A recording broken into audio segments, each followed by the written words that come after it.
സ്വാഗതം ഇന്ത്യ സ്കാനിലേക്ക്. കേന്ദ്ര വിദ്യാഭ്യാസ മന്ത്രി രാജിവെക്കണമെന്ന് ആവശ്യപ്പെട്ട് ന്യൂഡൽഹിയിൽ പ്രക്ഷോഭം സംഘടിപ്പിച്ച വിദ്യാർത്ഥികൾക്കെതിരെ പോലീസ് ഇലക്ട്രോണിക് ഷോക്ക് അടുപ്പിച്ചുവെന്നും പെല്ലറ്റ് തോക്കുകൾ ഉപയോഗിച്ചുവെന്നും ആംനസ്റ്റി ഇന്റർനാഷണൽ റിപ്പോർട്ട്. പോലീസും പ്രതിഷേധക്കാരും ആക്രമണം നടത്തിയതിനെ കുറിച്ച് അന്വേഷിക്കാൻ സുപ്രീം കോടതി ഒരു പാനലിനെ നിയോഗിച്ചിരിക്കുകയാണ്. ആംനസ്റ്റിയുടെ ഇത്തരത്തിലൊരു റിപ്പോർട്ട് പുറത്തു വന്നിരിക്കുന്നത്. ഇതിന് തൊട്ടു മുൻപാണ് പെല്ലറ്റ് ആക്രമണത്തിനിരയായി മുറിവേറ്റ 19കാരനെയും കൊണ്ട് പ്രതിപക്ഷ നേതാവ് ഡൽഹി പോലീസ് സ്റ്റേഷനിൽ FIR ഇടിക്കുന്നതിനായി കുത്തിയിരിപ്പ് സമരം നടത്തിയത്.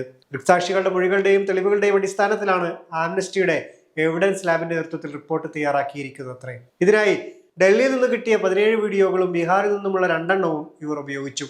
ഡൽഹിയിൽ മാത്രമല്ല, ബീഹാറിന്റെ കിഴക്കൻ മേഖലകളിൽ നടന്ന പ്രക്ഷോഭങ്ങൾക്കിടയിലും പോലീസ് പെല്ലറ്റ് ആക്രമണവും കണ്ണീർവാതക ഗ്രനേഡും ഇലക്ട്രിക് ഷോക്ക് അടിപ്പിക്കലുമെല്ലാം നടത്തിയിരുന്നു. കണ്ണീർവാതക ഗ്രനേഡുകൾ സമരക്കാർക്കിടയിലേക്ക് അവരെ ലക്ഷ്യം വെച്ച് നേരിട്ടാണ് പ്രയോഗിച്ചത്. ഇത് അന്താരാഷ്ട്ര മാനദണ്ഡങ്ങൾക്ക് വിരുദ്ധമാണ്. ബേർഡ് ഷോട്ട് പെല്ലറ്റുകളും പോലീസ് ഉപയോഗിച്ചിരുന്നു.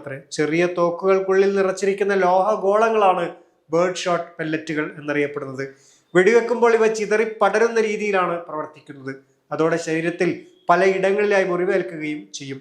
പോലീസിനൊപ്പം റാപ്പിഡ് ആക്ഷൻ ഫോഴ്സും കേന്ദ്ര റിസർവ് പോലീസും എല്ലാം വിദ്യാർത്ഥികളെ ക്രൂരമായി നേരിടുകയുണ്ടായി. പോലീസ് ആവട്ടെ പ്രതിഷേധക്കാർ ആക്രമാസക്തരായതിനു ശേഷം മാത്രമാണ് തങ്ങൾ ബലപ്രയോഗം നടത്തിയത് എന്നാണ് പറയുന്നത്. പ്രതിഷേധക്കാർക്കിടയിൽ സാമൂഹിക വിരുദ്ധർ കടന്നു കയറി പോലീസിനെതിരെ ആക്രമണം നടത്തിയത് കൊണ്ടാണ് പ്രശ്നങ്ങൾ വഷളായതെന്നായിരുന്നു കോടതിയിൽ വരെ പോലീസ് ഉന്നയിച്ചിരുന്ന ന്യായം. അവർ കോടതിയിൽ സമർപ്പിച്ച സത്യവാങ്മൂല പ്രകാരം 248 പോലീസ് ഉദ്യോഗസ്ഥർക്കും 218 പ്രതിഷേധക്കാർക്കുമാണ് പരിക്കേറ്റത്. എന്നാൽ പോലീസിന്റെ പ്രവൃത്തികളെ നിയന്ത്രിക്കുന്ന ദേശീയവും അന്തർദേശീയവുമായ മുഴുവൻ മാനദണ്ഡങ്ങളെയും ലംഘിച്ചുകൊണ്ടായിരുന്നു അവരുടെ പ്രവൃത്തി എന്നാണ് ആംനസ്റ്റി പറയുന്നത്. പോലീസ് വിന്യസിച്ചിരുന്ന ആയുധങ്ങൾ വരെ അത്തരത്തിലുള്ളതായിരുന്നു. പ്രതിഷേധക്കാരുടെ പ്രവൃത്തിയെ സ്വാഭാവികമായ പ്രതികരണമായി മാത്രമേ ആംനസ്റ്റി വിലയിരുത്തുന്നുള്ളൂ. കല്ലേറുകളിൽ അത് ഒതുങ്ങി നിന്നു. പക്ഷേ ഭരണകൂടം അതിഭീകരമായ രീതിയിലാണ് അതിനെ നേരിട്ടത്. ജനങ്ങളുടെ പ്രതിഷേധിക്കാനുള്ള അവകാശത്തെ പോലീസ് വകവെക്കുകയുണ്ടായില്ല. ജീവന് ഭീഷണി ഉണ്ടാകുമ്പോൾ മാത്രം പ്രയോഗിക്കാൻ അനുമതിയുള്ള ആയുധങ്ങൾ സമാധാനപരമായി പ്രതിഷേധിക്കുന്നവർക്കെതിരെ പോലീസ് പ്രയോഗിക്കുകയായിരുന്നു. ഭരണകൂടത്തിന്റെ വ്യക്തമായ പിന്തുണയോടെയും നിർദ്ദേശത്തോടെയുമാണ് പോലീസും മറ്റു സുരക്ഷാ ഏജൻസികളും പ്രവർത്തിച്ചിരുന്നതെന്നും ആരോപണമുണ്ട്.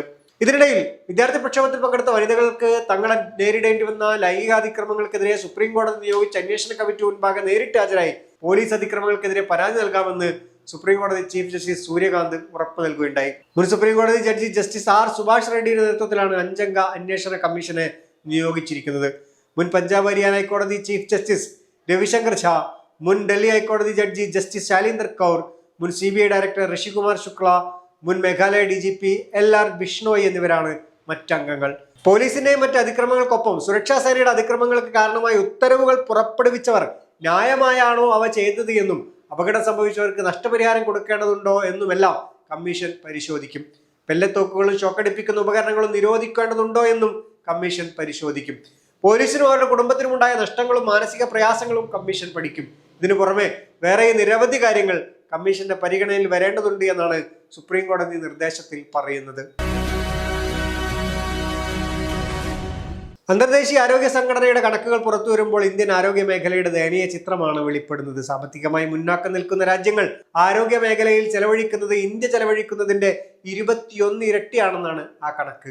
ഒരു വ്യക്തിക്ക് $7,300 എന്ന നിലയ്ക്ക് സമ്പന്ന രാജ്യങ്ങളും $125 എന്ന നിലയിൽ പിന്നാക്ക രാജ്യങ്ങളും ചെലവഴിക്കുമ്പോൾ ഇന്ത്യ ചെലവഴിക്കുന്നത് $346. ഇത് പൊതു സ്വകാര്യ മേഖലകളിലെ ചെലവുകളെല്ലാം കൂട്ടിയ ശേഷമുള്ള കണക്കാണ്. മരുന്ന് കമ്പനികൾ തങ്ങളുടെ വിൽപ്പനയ്ക്ക് അനുകൂലമായ രീതിയിൽ കാര്യങ്ങൾ നീക്കുന്നത് രാജ്യത്ത് ഗുരുതരമായ പ്രത്യാഘാതങ്ങൾ ഉണ്ടാക്കിക്കൊണ്ടിരിക്കുന്നു എന്ന വിമർശനങ്ങൾ നിലനിൽക്കുന്നതിനിടയിലാണ് ഈ വാർത്തയും പുറത്തു വരുന്നത്. ഫാർമസ്യൂട്ടിക്കൽ മേഖലയിലെ ഒരു സുപ്രധാന ബൗദ്ധിക സ്വത്തവകാശ സംവിധാനമാണ് റെഗുലേറ്ററി ഡാറ്റ പ്രൊട്ടക്ഷൻ അതോറിറ്റി. ഇവർക്ക് സമർപ്പിക്കുന്ന സുരക്ഷാ വിവരങ്ങൾക്ക് 10 വർഷത്തെ സുരക്ഷാ സംരക്ഷണം വേണമെന്ന വൻകിട മരുന്ന് കമ്പനികളുടെ ആവശ്യം വ്യാപകമായി വിമർശിക്കപ്പെട്ടിരുന്നു.